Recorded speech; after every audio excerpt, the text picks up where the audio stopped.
I wish wearing a black button-up didn't automatically make you look like you're at a restaurant working. 1 second. I fucked up. Fuck. How am I fucking 36? I kind of fucked with you.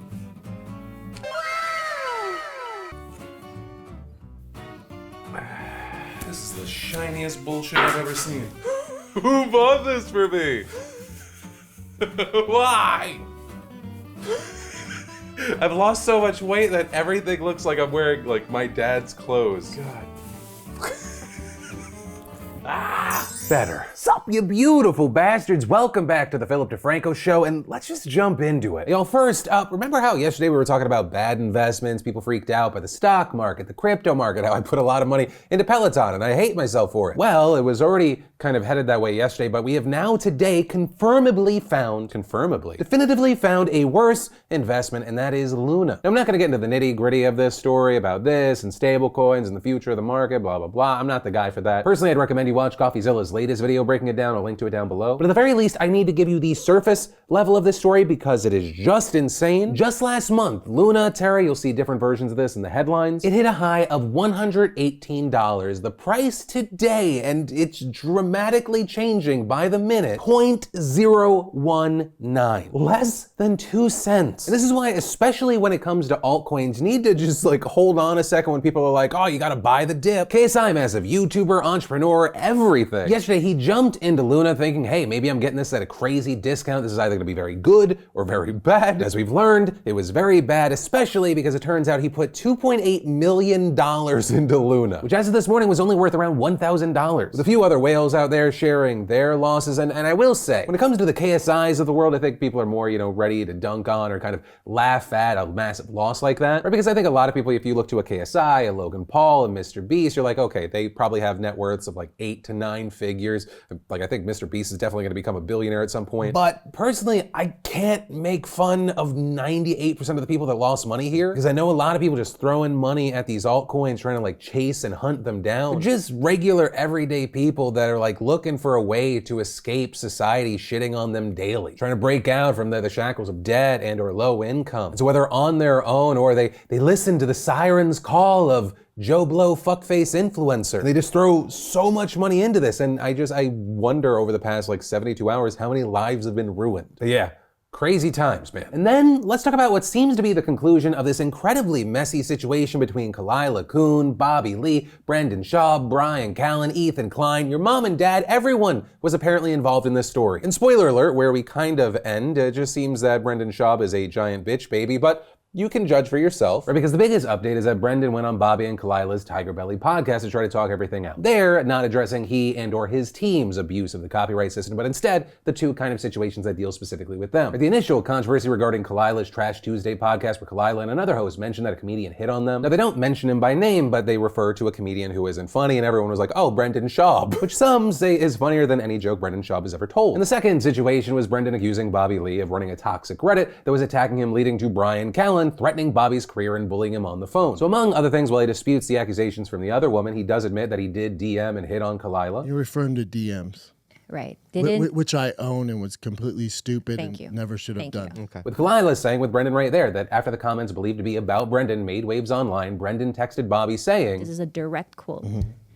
You're finally going after anyone who harasses you online, including comics, that you have spent $500,000 on monster lawyers, and that you have friends in dark places who are gonna get the job done. And adding she saw a post from a gossip site that she felt confirmed that Brendan was taking legal action and claiming that he was threatening to expose her, reveal negative information about her. Saying that it seemed like Brendan was upset about the Trash Tuesday remarks, then he concocted these random allegations against Bobby to retaliate. Now in response to that, Brendan says that's not the case, and actually there's already been an investigation into potential criminal activity on his subreddit. He also talks about evidence that he can't send them because they can't be in possession of it, but he can show it to them and then they can talk about it, which all sounds kind of weird to a lot of people. But the number of red flags for people going up when Kalila actually says this is not the first time that Brian has done something like this. I also have it on excellent authority that we're not the first people he has threatened that whole Reddit thing about. Brian? He has used that excuse on multiple people. I know you're responsible for Reddit. Brendan at one point also saying, the account had a certified email. The Tigerbelly crew said we only have 3 emails associated with us, and saying when we contacted Reddit, literally there's no accounts with those emails. But easily my favorite part of this, and I think it gives us potential insight into how like the comedian podcast community works, or at least how Brendan Schaub was kind of trying to make it work. Apparently, Brendan threatened to take this situation to his daddy, with Bobby revealing and saying straight to Schaub's face, that you were gonna expose me to Rogan and all these people,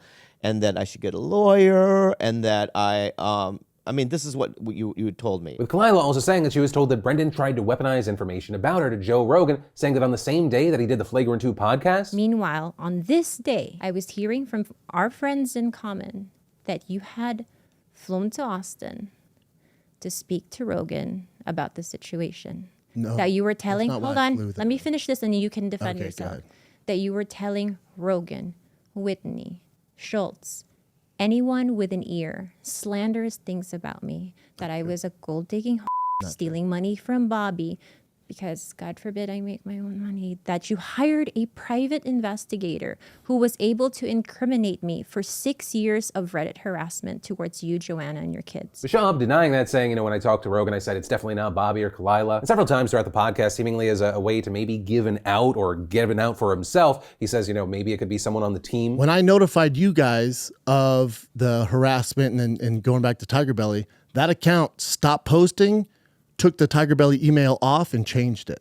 It's never posted again. But still, my favorite thing that his answer to this was, I'm gonna run to daddy, the comedian podcast daddy. The two also kind of, though it's very loosely said, but some of the blame of why this situation blew up even more was Schultz and Ethan Klein asking about this on their podcast. Bobby saying of the H3 podcast, I'm not one to air my dirty laundry on air, okay? And it was a private matter. And once he brought it up, there was just no way to get out of it. I tried. And Schaub saying of Flagrant 2. Same thing with Schultz when he goes, hey, I want to bring up the hate. I didn't know he's going to bring up this so particular issue with us. Yeah. And I said nothing but complimentary things. I wanted to move on. But also, I would say to defend Schultz and Klein, like at any point, they could have said, we're not going to talk about this. Really, I don't think Bobby or Kalila would have talked about it if Schaub hadn't talked about it. Especially with Kalila, she even says as much. She saw that as like a green light. Yeah, ultimately, that is the story. It gives us really interesting insight. And I think if there's a lesson that we learned from this, it's please be nice to Brendan Schaub. Otherwise, he is going to sick his friends in shadowy places, very expensive lawyers, and or Daddy Rogan on you. And then, really quickly, I want to mention, I want to make a video with you. Right now, we're trying to gather as many people's thoughts and feelings and how the pandemic has impacted you over the past 2 years. Your responses can be deep, personal, silly, funny, whatever. Whether it's a minute long or an hour long, I want to hear your perspective. You'll have the week to submit the ideally horizontal video. And for the full details where to send it, and it needs to be in the next 7 days. Like I said, I'm linking down below, but the main 3 prompts: who were you before the pandemic? What's the most important lesson you've learned from the pandemic? And who will you become because of the pandemic? But from that, I want to thank today's sponsor, ButcherBox, for offering you beautiful bastards free ground beef for life. And ButcherBox is a premium meat delivery service for those that enjoy high quality meats at the utmost convenience. 100% grass-fed, beef, free-range, organic chicken, wild-caught seafood, and pork raised crate-free at an affordable price. My wife and I have definitely been enjoying our cooking lately, especially as I've been getting back on my health goals, with our go-to being the custom box, so we can choose between the burgers, wild Alaskan salmon, chicken tenders for the boys, but oh my god, I love that salmon. Eating right without compromising flavor, baby. I'm not cool enough to say that sentence, but it's true. ButcherBox does make it easy to customize for your specific lifestyle needs. You can meal prep just for yourself or the whole family from just one box. And the best part is that ButcherBox partners with farmers who meet high-quality standards. The meat is frozen at the peak of freshness and packed in an eco-friendly 100% recyclable box. And during a rare flash sale, new members will receive 2 pounds of grass-fed organic beef in every box for the lifetime of their membership, plus $10 off your first box with the code DeFranco. Yes, you did hear that right. That is free ground beef for life, plus $10 off your first box. So order today at butcherbox.com/DeFranco. And then let's talk about some heroes, some bamfs, some people that make us think that not everyone is horrible. And that, thanks to this video that's now gone viral out of Boynton Beach, Florida. It takes place in this intersection, traffic's flowing smoothly, and then all of a sudden you see this one black vehicle drifting diagonally across the stoplight. With it later turning out that the driver, who we now know is named Lori, was convulsing after a mix of blood pressure pills and fasting before a medical procedure had left her dizzy. But her coworker's in a nearby vehicle, and all they can see is that she's just slumped over the wheel. So you see this brave coworker in leggings leaping out of her own car, rushing down the street, waving her arms frantically at other motorists, who then politely tell the bystander effect to fuck off, taking action, several people ditching their own vehicles, running over to help to stop Lori from rolling into a deadly accident. And then you see them using their collective strength to actually bring the vehicle to a stop, which appeared to give one man far too much confidence, trying to use his individual strength to punch out the window. He failed. Luckily, there was one woman there that was like, oh yeah, work smarter, not harder. She runs back to her car, naturally grabs her trusty dumbbell, which a man uses to smash in the rear window, with another man climbing inside and locking the passenger side door so they could put the car in park. But the story doesn't end there, because they end up pushing the car again all the way to a 7-Eleven parking lot, where a nurse who just happens to be there administers medical attention to the driver while the fire department's on their way. And as for Lori, she's fine now. She ended up not waking up till the next day. Is probably very confused as to what happened. But the main thing, she is fortunately now recovered and very grateful to those who helped her, which is also why the Boynton Beach Police Department is asking people to identify anyone who helped out, because Lori wants to thank them and honor them for their heroism. Yeah, it's just an awesome story that I wanted to share, because I feel like there are just so many people in life, and I think sometimes we think this about ourselves, where we're just a bystander, we're a voyeur to the human experience. But these people on this specific day decided, I'm going to stop something bad from happening. And that's exactly what they did. And honestly, if they didn't, who knows if Lori would still be here? Which is why all these beautiful bastards are BAMFs of the day. And then, if you are a parent or you have infant siblings, you're probably already intimately familiar with this story. Because right now, the US is experiencing a nationwide shortage of baby formula, to the point that it's just taken over headlines, leaving parents scrambling to find whatever solution they can to feed their newborns, rationing or watering down their existing formula, or even driving hours only to find empty shelves. And for those who aren't, as a parent, I can tell you this story is, I think, equal parts heartbreaking as it is horrifying. This is not just a minor inconvenience. You've got children, especially those with certain medical conditions, who need a minimum amount of formula to stay healthy. With people like this one woman in San Antonio having to ration out the last can of formula in her fridge to her 3-year-old daughter, who suffers from a rare allergic esophageal disorder. She's been calling suppliers all over the state to no avail. And with 56% of formula out of stock in her city as of Tuesday, San Antonio is one of the worst hit places, which is especially bad for the low-income, mostly Latino population there, who don't have health insurance and don't have time to breastfeed with how much time they spend working. And as far as why this is happening, one of the biggest drivers seems to stem from one formula manufacturer in particular, Abbott Nutrition. Because back in February, when 4 babies got sick with bacterial infections after consuming its products, the company took 3 types of formula off the shelves. And on top of all this, you have online private sellers gouging prices, selling formula for double or triple the normal cost. And so, of course, with this, you have Republicans blaming Biden for this, saying he's not doing enough to ramp up formula production, with Mitt Romney yesterday sending a letter to the FDA and the Department of Agriculture claiming federal officials have been too slow to respond. Though you have the FDA saying they're already working with Abbott Nutrition to restart production at its plant in Michigan, and adding it had been meeting regularly with various formula manufacturers to increase production capacity, and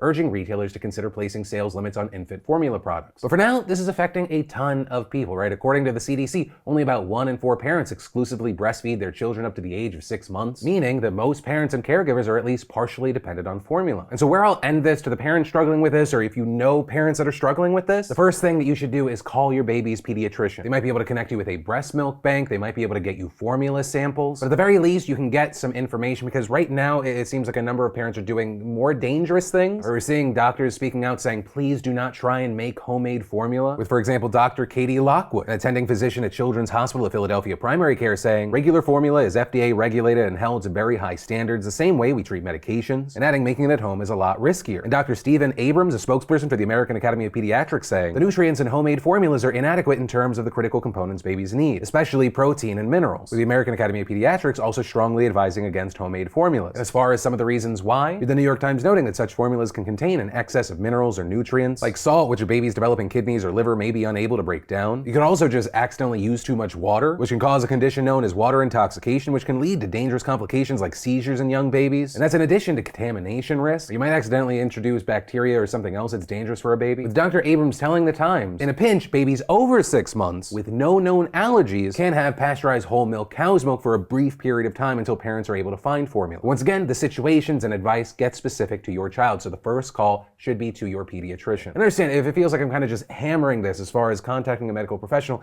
it's just, I feel like I come across a new person every day that will like do some random shit they saw a 13-year-old make on TikTok rather than like contact a medical professional. And I'm not saying that's you, but if it gets to one of those people, fantastic. And then in international news, though, it's interesting because it's really more of a social debate. Let's talk about Spain. And that's because the socialist-led coalition government there is preparing a bill on reproductive health and abortion rights set to be unveiled early next week. Also, I'm gonna warn you, Chris on my team, love you, Chris. He gave me 2 optional jokes to include in this segment, and I'm doing it because you'll see why. But one of the innovative parts of this bill that's grabbing headlines right now is that there's a plan to give women at least 3 sick days from work if they suffer from severe period pains, or I'm sorry, period spains. No, Chris. Oh, this next one's better though. Right, but that's big news because that would potentially make Spain the first Western country to approve any kind of menstrual leave, and this bill is expected to pass. Right, and under the proposed law, women could even take as many as 5 days off if they have disabling periods with severe cramps, nausea, dizziness, and vomiting. Sorry, I mean Barcelona. Whew, Chris.